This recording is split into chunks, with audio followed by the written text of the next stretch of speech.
A número 6 aqui, ela está dizendo que a obediência a Deus, ela deve superar todas as coisas.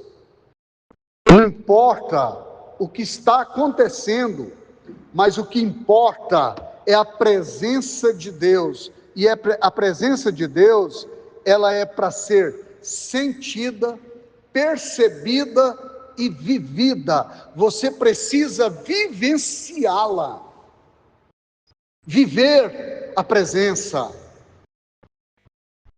Como é maravilhoso você sentir. Eu estava vendo a história da Cleten Kuma, que era uma missionária americana. Ela, quando ia pregar, ela só levantava da oração quando ela sentia que o Espírito Santo tinha autorizado.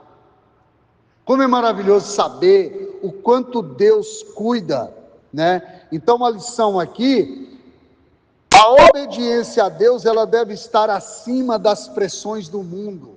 Não importa o quão pressionado você está sendo. Se está tendo pressão, é porque o mundo espiritual está de olho em você, está vendo o propósito de Deus se cumprir. Quantas vezes o inimigo está dizendo: ei, Deus não está contigo, Deus abandonou, você não vai chegar a lugar nenhum. Sabe o que você tem que dizer? Uai, Satanás, se você acha que eu não vou chegar a lugar nenhum, por que você está tão preocupado comigo? Se você está, é porque você está vendo, não é não? Já viu contar a história do contrabandista de Deus, o irmão André? Ele está na Califórnia, me parece. Faz tempo que eu li a história. E de repente, as janelas, ele está ajoelhado orando, e as janelas da casa começam a bater, janelas e porta batendo, e o Espírito Santo fala assim: ó, o diabo entrou aí, está lá no seu sofá sentado. E ele não foi ver. De repente Deus fala com ele: ó, vai lá. E quando ele chega lá, ele vê o inimigo assentado lá. E ele disse: eu sou o inimigo falando para ele. E ele falou assim: ó, eu não tenho tempo para gastar com você, vai-se embora, porque eu estou gastando tempo com quem me importa. Eu estou em oração, estou em comunhão com Deus. E o inimigo teve que bater em retirada e ir embora. Talvez é necessário a gente gastar mais tempo com Deus. Quando a gente gasta tempo na oração, a gente tem que gastar menos tempo nos problemas, porque quando a gente chega lá, o Pai já mandou a solução, entendeu? A lição aqui, a número 6, a influência espiritual nos filhos, mesmo criando Moisés por pouco tempo, ela o ensinou sobre Deus e sua identidade hebreia, algo que marcou a vida de Moisés. Aí você vai para Hebreus, fala que Moisés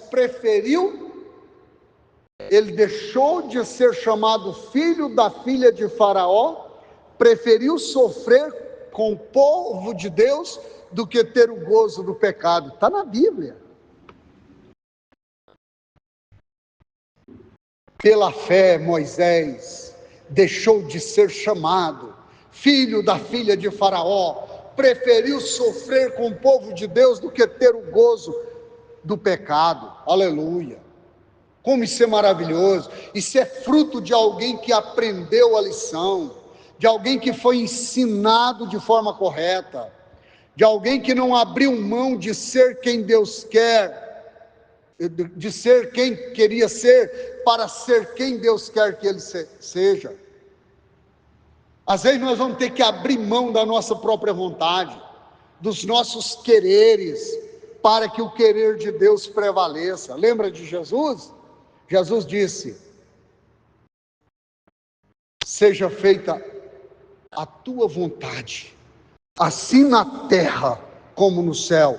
E lá no Getsemane, quando ele sabia que seria crucificado e morto, ele diz: Pai, se for possível, passa de mim esse cálice sem que eu beba, todavia não seja como eu quero, mas como tu queres, aleluia.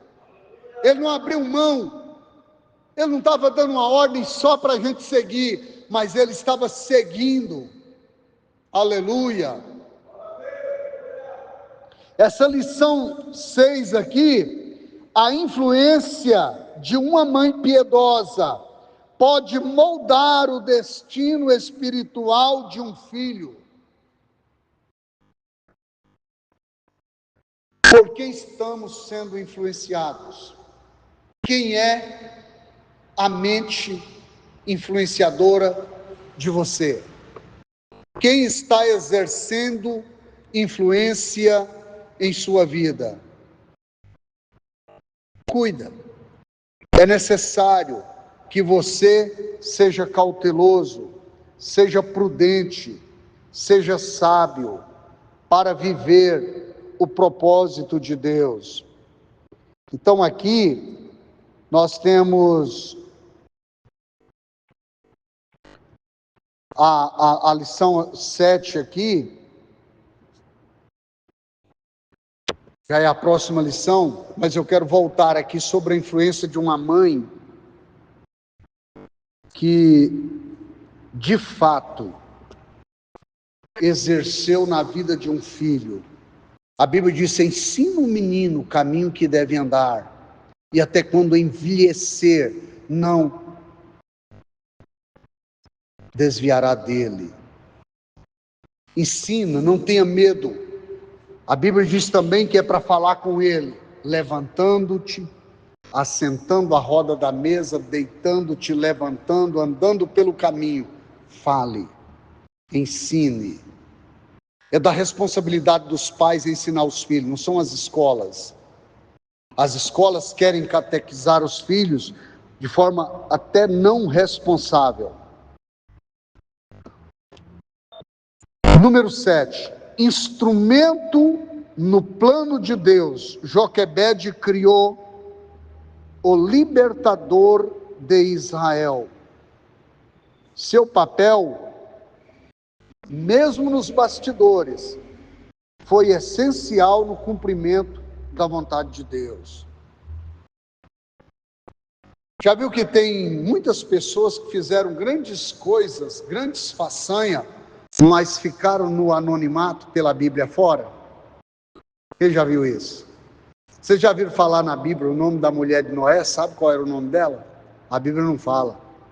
Aquela moça cativa do tempo de Naamã, o general da Síria, aquela moça, a Bíblia fala que ela era uma escrava, mas não fala o nome dela. Quantas pessoas ficaram no anonimato? E a Bíblia deixou anônimo, mas fez grandes coisas, tá? E aqui a gente está vendo que ela estava nos bastidores, mas o que ela fez foi essencial no cumprimento da vontade de Deus. Ela está educando esse menino, ela está ensinando esse menino para ele ser o libertador da nação de Israel. E a lição 7 aqui é a seguinte: mesmo ações anônimas e simples pode fazer parte de grandes propósitos de Deus. Não importa as ações simples. Lembra lá do menino da multiplicação dos pães? A Bíblia não fala, fala do menino, mas não fala o nome dele.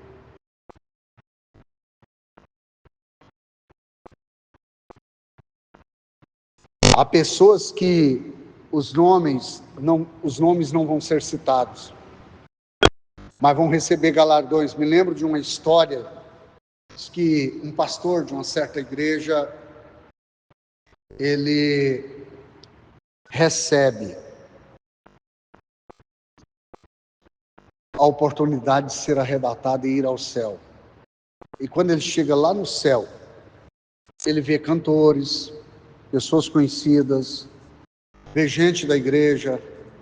E aí o anjo chega para ele e fala assim: eu quero levar você na sala dos galardões. Vem comigo. E ele vê coroas simples, pouco enfeitada, mas ele vê uma coroa que destacava em brilho, em pedras.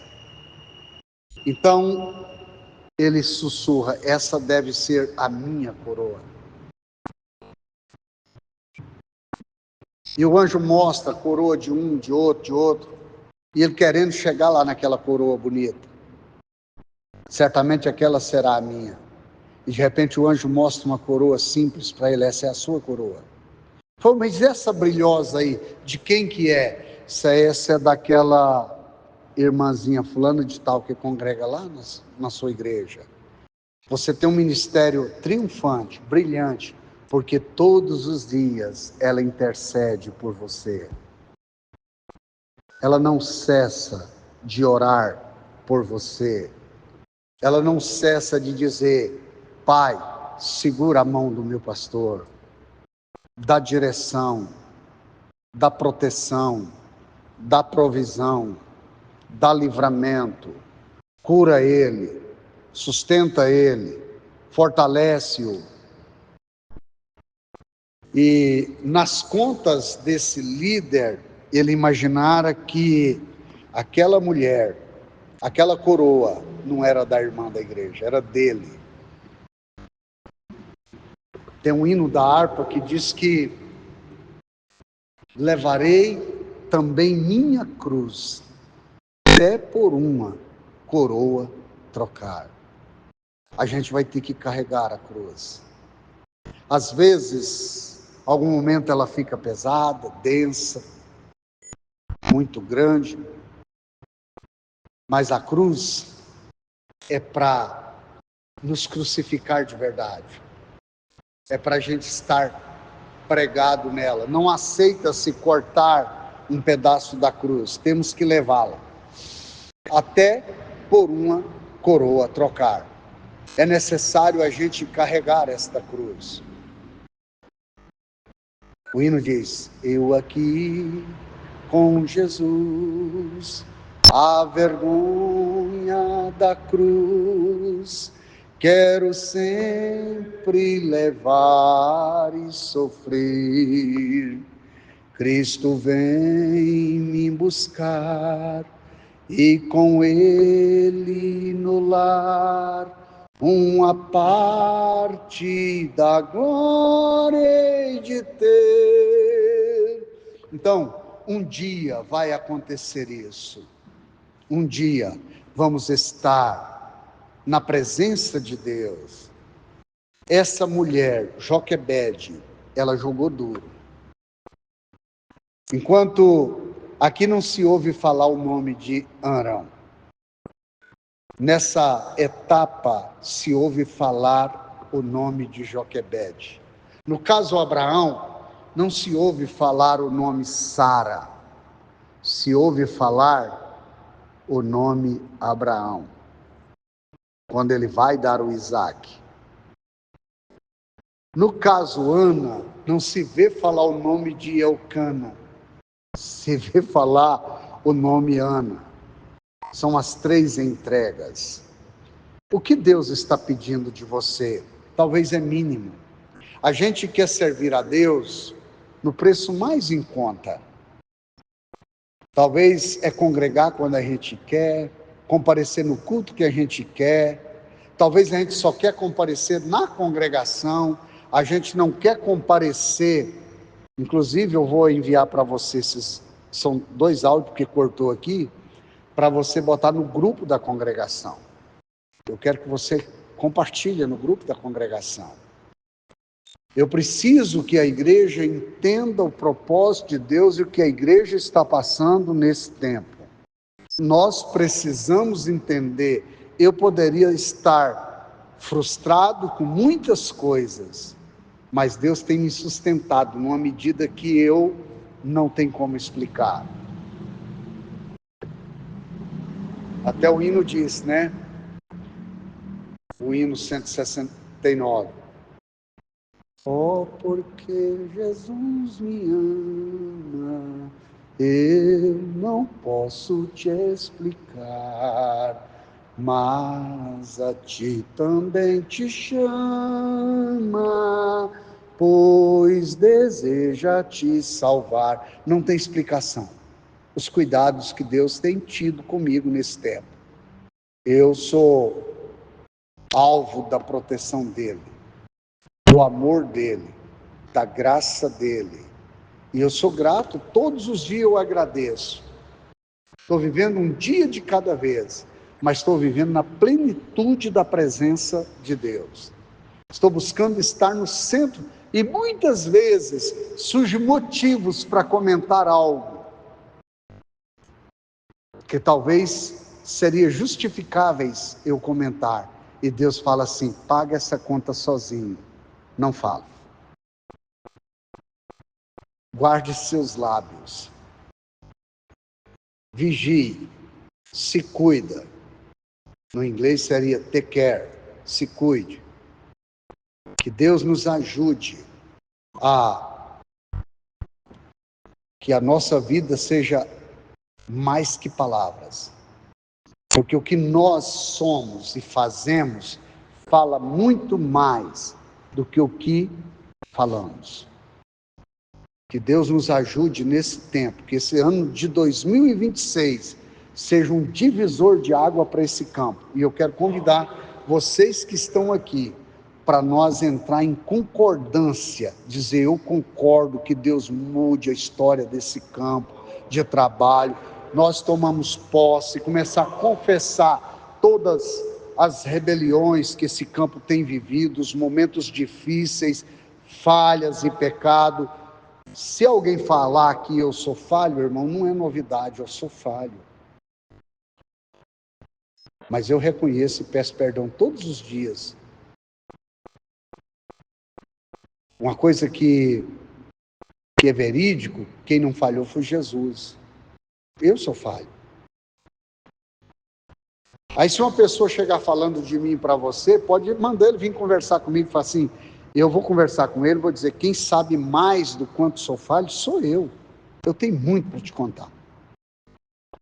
A gente está lutando para morar no céu. Morar no céu é um desafio da igreja. A igreja, ela precisa buscar. A gente só vai parar de lutar quando Jesus voltar. Quando a igreja for arrebatada, aí nós vamos parar de lutar. Mas vamos lutar pela fé que uma vez nos foi dada. O hino argumenta conosco, né? Pela fé que uma vez me foi dada, para seguir o Cordeiro de Deus, pela graça de Deus enviada, andarei com valor para os céus. Quero andar de valor em valor e seguir a Jesus, meu Senhor, até que um dia receba no céu a coroa que me dará Deus. Então, ao findar a batalha, a gente vai poder comentar: valeu a pena, foi bom, deu certo, Deus nos ajudou, até aqui o Senhor nos ajudou, a mão de Deus nos conduziu, né? Paulo fala lá em 1 aos Coríntios 15:58, ele diz: portanto, meus amados irmãos, sede firmes e constantes, sempre abundante na obra do Senhor, sabendo que o vosso trabalho não é vão no Senhor. Quem vai dar recompensas, quem vai dar galardões, quem vai proporcionar bênçãos na eternidade é o Senhor Jesus. E quando se fala de galardão, eu gosto de um texto lá de Apocalipse 2:17, que diz assim, ó: ao que vencer, darei eu a comer o maná escondido.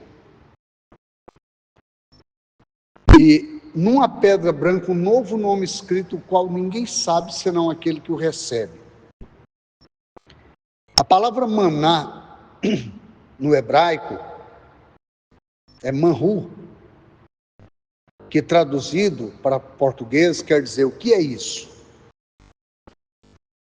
Quando o Senhor voltar, o primeiro evento após o arrebatamento chama-se Tribunal de Cristo. Isso é o que a escatologia bíblica reporta. E no Tribunal de Cristo vai ser aonde nós vamos receber galardões. Lembra que Jesus falou: eis que cedo venho, e o meu galardão está comigo para dar a cada um segundo a sua obra. E lá no dia dos galardões vai ser analisado o tipo de material que nós usamos. Todo culto Deus nos dá ouro, prata e pedras preciosas para tributarmos a Ele com ouro, com prata e com pedras preciosas. Por que nós vamos optar por madeira, feno e palha? Se eu posso oferecer ouro, prata e pedras preciosas. O ouro, diante do fogo, ele se purifica. A prata também. Pedra não se destrói com fogo, mas madeira, feno e palha vira cinzas. E essas pessoas que usarem esse material, elas podem até ser salvas. A Bíblia diz: o tal será salvo, mas sofrerá detrimento. Como que quem escapou do incêndio, saiu com a roupa sapecada, né? Aí a pessoa fala assim: ah, mas se Deus me der um cantinho no céu, tá beleza. Já ouviu alguém falar isso? Não tá beleza, irmão.